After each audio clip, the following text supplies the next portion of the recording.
soak in. If you were to wait, I think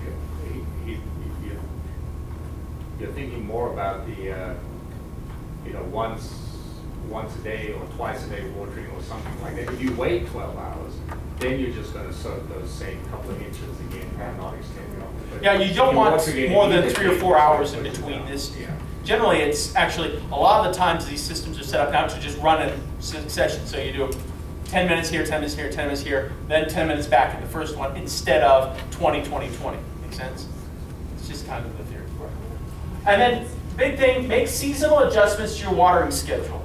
Don't just turn it on in the spring and turn it off in the fall. You'll waste a lot of water, or you won't get enough water when it's needed in the summer. Here's a chart that's a basic concept.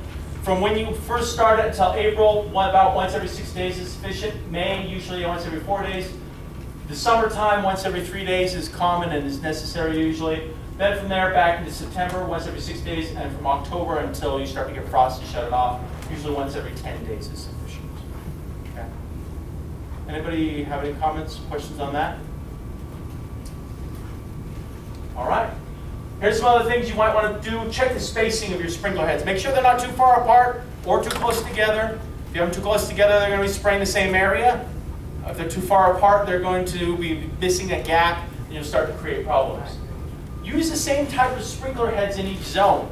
And this comes down to your installation being done properly, but you can have different types of sprinkler heads. Just make sure they're all on the same setting so you're not messing with what they're designed to do. If you have one that's a higher flow and a lower flow, they're going to mess with each other on the pressure if they're on the same line. So make sure your lines are segregated according to what kind of sprinkler head you're using.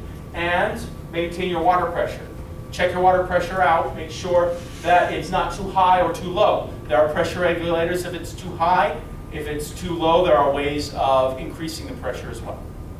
And that can improve the efficiency of your system significantly. And then make sure your zones include plants with similar water needs. If you do decide to go to some lower water requiring plants in the front yard, but you're going to keep the backyard classic green turf, well then make sure that your water system is not half the backyard and half the front yard at a time, something like that. So make sure you have spaced out your zones so that you're controlling it appropriately. And then correct any valve problems you might have. Last thing, touch on just briefly, evaluate what turf areas can be replaced. Where can you take out grass? Because tenants want grass. Everybody wants grass. You go down to Las Vegas, you will see that 4 foot by 2 foot strip out right in front. It looks like kind of looks like a welcome mat. It's usually right in front of the door.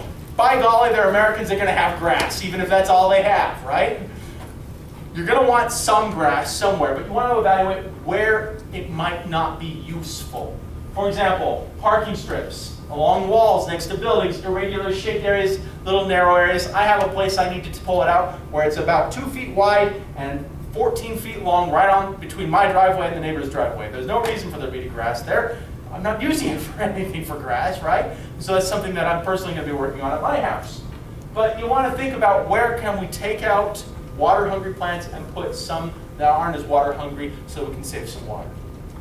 If you're interested in more resources for this, there's pages and pages of documents that go over all of this at that website I gave you earlier that you can look up and find all kinds of resources about what species to choose, how to design your new landscaping, how to make it attractive, and how to make it cost-effective. Because ultimately, that's what we're concerned about, is saving you money, saving your tenants money so that they'll have more money to pay the higher rent when you raise the rent, right?